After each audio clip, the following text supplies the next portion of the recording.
Bismillahirrahmanirrahim. Assalamualaikum soleh dan solehah. Apa kabar hari ini? Mudah-mudahan semuanya dalam keadaan sehat walafiat ya. Anak-anakku, hari ini kita akan belajar tema 1, subtema 1, muatan pelajaran bahasa Indonesia dengan materi ide pokok.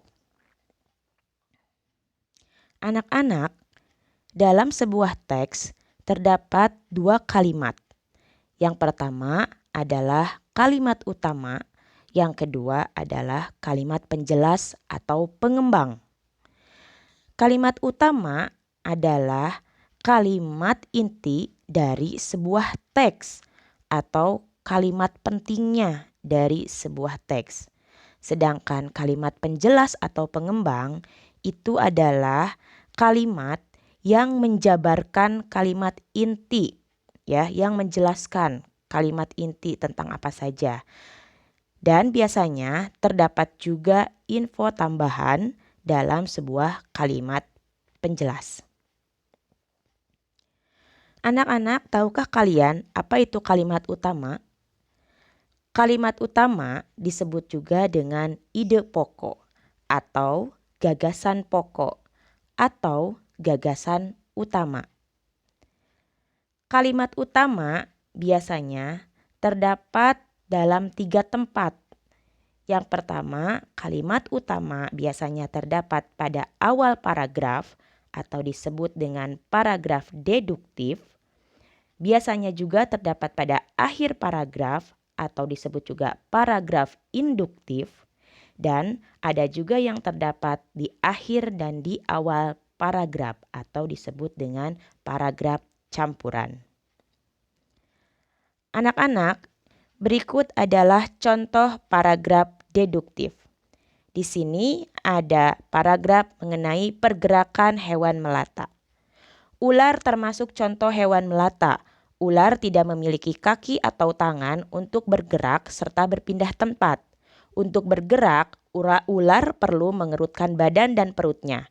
Hewan melata ini menggunakan kemampuan otot perutnya untuk bergerak dari satu tempat ke tempat lain dengan gerakan berkelok. Kemampuan otot perut ular tersebut dapat membuat ular bergerak di darat maupun di air. Nah, pada paragraf ini, lihat kalimat yang digarisbawahi. Ular termasuk contoh hewan melata. Itu termasuk kalimat inti, ya, atau ide pokoknya. Dan terdapat pada awal paragraf sehingga disebut dengan paragraf deduktif. Contoh selanjutnya adalah contoh paragraf induktif, yaitu kalimat utama berada di akhir paragraf. Di sini ada paragraf yang menjelaskan tentang danau, ya, menjelaskan letak danaunya di Pulau Sumatera, terus sebagai tempat pariwisata yang menarik, ya, merupakan danau terluas, dan dapat disimpulkan inti dari paragraf ini adalah danau ini adalah Danau Toba, ya. Lihat kalimat yang ditebalkan. Jadi ini merupakan contoh paragraf induktif karena ide pokoknya terdapat di akhir paragraf. Selanjutnya, ini adalah contoh paragraf campuran.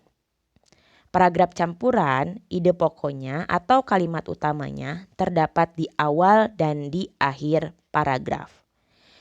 Pendidikan yang paling utama bagi anak adalah pendidikan karakter. Dengan pendidikan karakter yang baik, si anak akan mempunyai pondasi karakter dan mental yang kuat. Orang tua dan guru pun bisa bekerja sama untuk membentuk karakter anak. Jika berhasil, orang tua dan guru akan lebih mudah dalam mentransfer ilmu maupun nasihatnya kepada anak. Jadi, pendidikan karakter harus diutamakan dalam pendidikan. Nah, silakan kalian lihat kalimat yang ditebalkan. Ini terdapat di awal dan di akhir paragraf. Maka disebut dengan paragraf campuran. Anak-anak, perlu kalian ketahui cara menemukan ide pokok dalam paragraf atau kalimat utama dalam paragraf. Pertama, kalian harus membaca dulu seluruh paragraf dengan cermat. Yang kedua, cermati kalimat pertama hingga akhir, jadi jangan terburu-buru membacanya. Yang ketiga, baca tiap kalimatnya. Jadi dalam satu paragraf itu kan terdapat beberapa kalimat, baca tiap kalimatnya.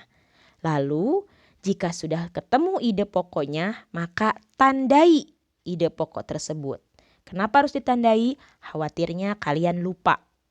Dan yang ketiga, tandai pula info pentingnya. Baik anak-anak, itu materi yang bisa Ibu sampaikan hari ini. Nah, Ibu akan memberikan 3 soal latihan mandiri. Silakan kalian kerjakan. Tentunya tulis ulang dulu soalnya agar kalian tidak bingung kenapa jawabannya itu. Yang nomor 1 itu adalah pilihan ganda, nomor 2 isian singkat, dan nomor 3 adalah isian. Insya Allah ini soalnya mudah. Selamat mengerjakan, tetap semangat, dan Ibu menunggu laporan tugas kalian. Terima kasih. Wassalamualaikum warahmatullahi wabarakatuh.